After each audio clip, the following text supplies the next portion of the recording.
Imagine finding out that your mother, the woman who raised you, the one everyone prayed for, shaved their heads for, raised money for, never had cancer. That every tear, every hospital visit, every fundraiser, was built on a lie. This is the story of how my family unraveled, one lie at a time. And the truth. It still haunts me. When my mom said she had cancer, the world stopped.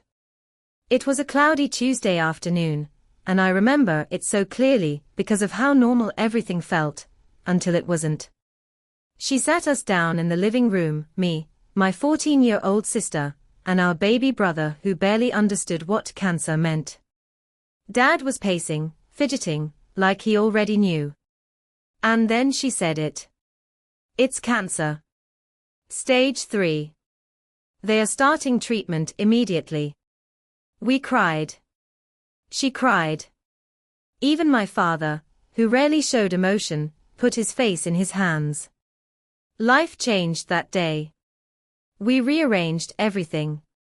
Weekly hospital visits, prayer chains, meal trains from church ladies, GoFundMe campaigns.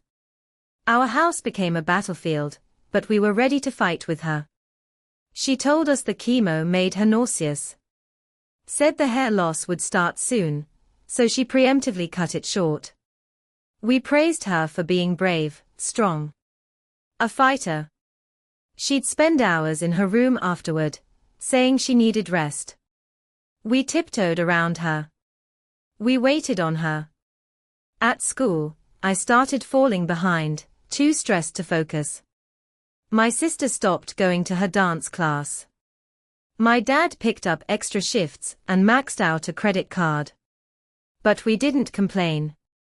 Because she was dying. But things never got worse. She never lost more hair. Never looked pale or weak. Never got thinner, if anything, she seemed more energized some days. She posted cryptic things on Facebook, like, "Fighting with all I've got. Appreciate your people while they are here." People rallied. Donations poured in. $42,670 on GoFundMe. Another $10,000 in private transfers. She'd cry when she saw the messages. She'd say things like, "This community is keeping me alive."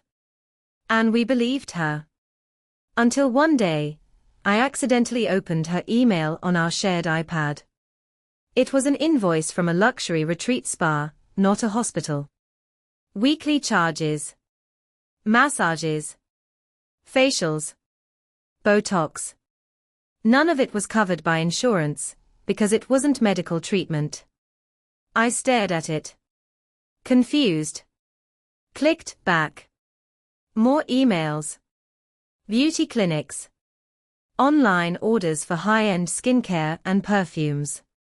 Not a single hospital appointment confirmation. Not a single receipt for medication. My heart pounded. I didn't want to believe it. So I told myself it was all part of some healing program. But the final blow came from my little sister. She had followed Mom once, skipping school, to surprise her at chemo. She waited outside the cancer center. But Mom never went inside. She crossed the street, got into a cab, and went to a nail spa. She stayed there for 3 hours. Got a smoothie. And went home. That night, my sister showed me the photos. We confronted her together. And what she said will haunt me for the rest of my life. She looked at us. No panic. No denial. She just said, "I was tired of being invisible." She claimed she hadn't felt loved in years. That we took her for granted. That this was the only way she felt seen.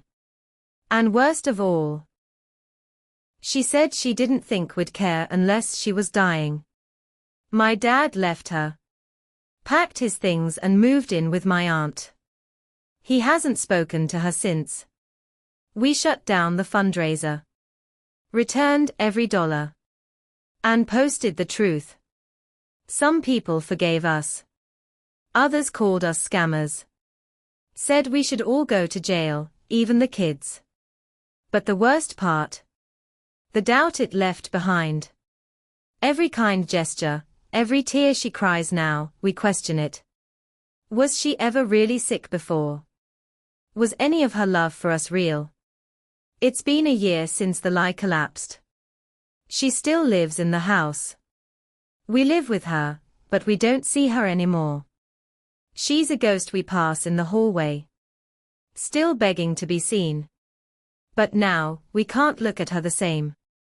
And I don't know if we ever will. If you made it this far, thank you for watching. These stories remind us that truth can be stranger than fiction and sometimes more painful. If you found this story powerful, thought-provoking, or even just eye-opening, I'd love for you to join our community.